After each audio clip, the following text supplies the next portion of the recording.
The dinner party was winding down, and I was in a funk. In fact, for the last 3 to 4 weeks, I had been struggling. I was 39 weeks pregnant, and I did not want to have this baby at home. For the last 3 weeks, my inner voice, what I call our GPS, our inner guidance system, it's what tells us what we need. It's what gives expression to our gifts. It's what gives expression to our desires. At first, was talking softly, have this baby in a hospital. And then a bit louder, have this baby in a hospital. And at this point, it was screaming, have this baby in a hospital. You see, my other children, except for the first, had been born at home. My family expected this child to be born at home. My midwife expected this child to be born at home. My friends, all advocates of home birth, expected this child to be born at home. I myself was a home birth advocate. But to be totally honest, I knew completely that I did not want to have this baby at home. And so in exasperation, I called my old friend Ginger, and I told her my quandary. Ginger, I don't want to have this baby at home. And there was silence as she took it in. And then there was a yes, finally, you've come to your senses. She was so excited. But also at that moment, I knew that I too had to say yes to this voice that was me, that was asking to have this baby at home. Not at home, at the hospital. And it was a wonderful, wonderful birth at the hospital. And it was also cataclysmic, because in that, I realized that for the last 10 years or so, I had started saying no to my inner voice. So much so that I barely noticed it. When we say no to our needs, to our gifts, and to our desires. I was a person who loved fashion. I was the one laying out the clothes for 30 days, probably with some fast fashion in there. I loved health and wellness. I would write away to the American Diabetes Association, the American Cancer Association, read what they sent me, file it away. I worked in a biochemistry lab.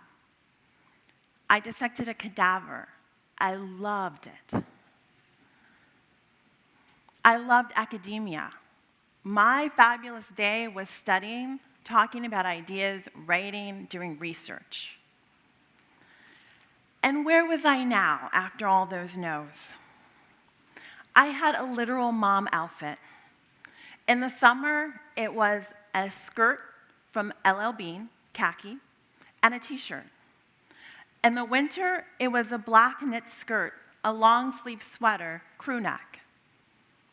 Health and wellness, I only dealt with that as it related to my children.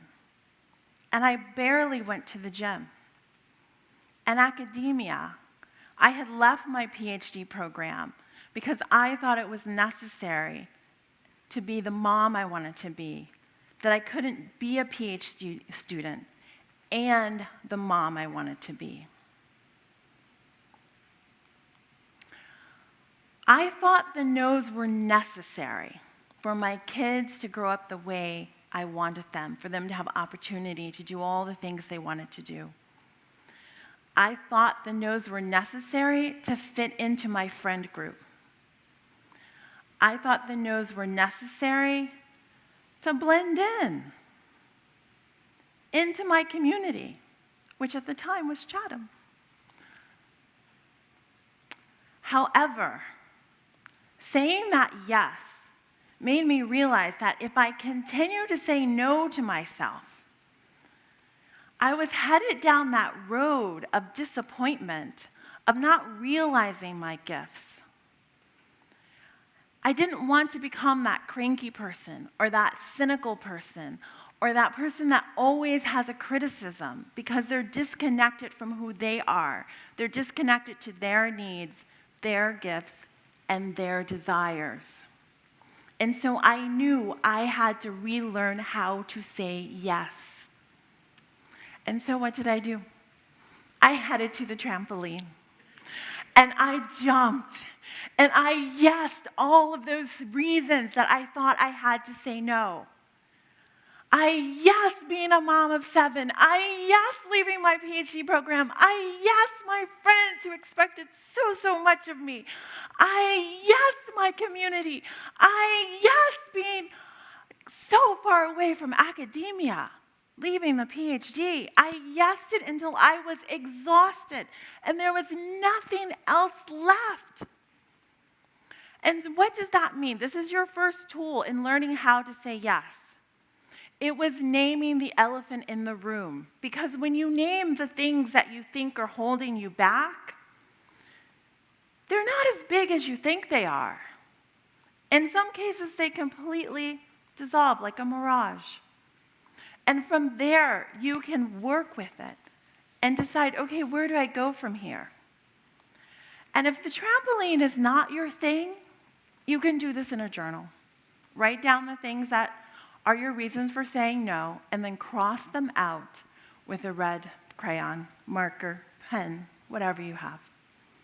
Here's your second tool. Turn your but into an and. I want to go to pottery class, but Nathaniel has soccer practice at the same time. I want to go to pottery class and Nathaniel has soccer practice at the same time. That puts those activities on equal footing. And from there, I can be creative. I can decide, well, maybe after soccer season, I do this. Maybe on a Saturday, if it rains a lot.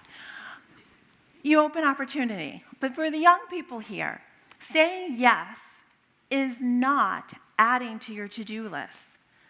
Saying yes, so turning your but into an and, is letting you connect with your needs. It's letting you connect with your gifts. It's letting you connect with your desires. And your third tool is practice. And I chose to practice with fashion. That was my daily yes. So I put the mom clothes over here, and then I had all these other clothes that I never wore. And every morning, my practice was to go in front of my closet and say, what do I want to wear? What would make me feel good? And it was amazing because I got to connect with myself, I got to connect with creativity and how I wanted to express myself. That practice of saying yes led to saying yes to cooking again, to going deep into health and wellness, to cooking for other people, to starting Jolie. And for the moms out there, I know sometimes as a mom, there's no space for your yes. But as a mother of 7, I'm here to tell you there is a little bitty space for your yes. And the wonderful thing about that is when you say yes, you become a happier person, more fulfilled, more joyful, because your needs are getting met. You're going to say yes to your gifts and to your desires. And your kids will benefit from this. So when I started saying yes, my children also learned how to say yes to them, to their inner voice. That led to my daughter realizing Syracuse is not for me, even though I thought I wanted a party school, and she transferred to Barnard. It led to Jacob deciding that he's Jacoby. It led to Jonathan, who is expected to play hockey like his brothers, to choose to do football, which is what he loved. So, as we gather tonight, and as you leave, I hope that you are inspired to say yes to your inner voice. And if you are at the point where you don't quite hear that inner voice, then take a step back. And every day, just ask yourself multiple times a day, what do I want? What do I need right now? How can I use my gift right now? What's my desire? And once you have that, then go and do your trampoline practice or your journaling practice, whatever is the reason that you say no to that inner voice. Turn your but into an and. It's a wonderful thing. And choose an area to practice. Maybe we talked about rest and comfort. So maybe it's, I need a nap, and you say yes. Maybe it's, I need some time alone, and you say yes. Whatever it is, as you leave here, say yes to your needs, to your desires, to your gifts. Spread that joy to others. Be of service to others. And allow your life to be lived beautifully. Thank you.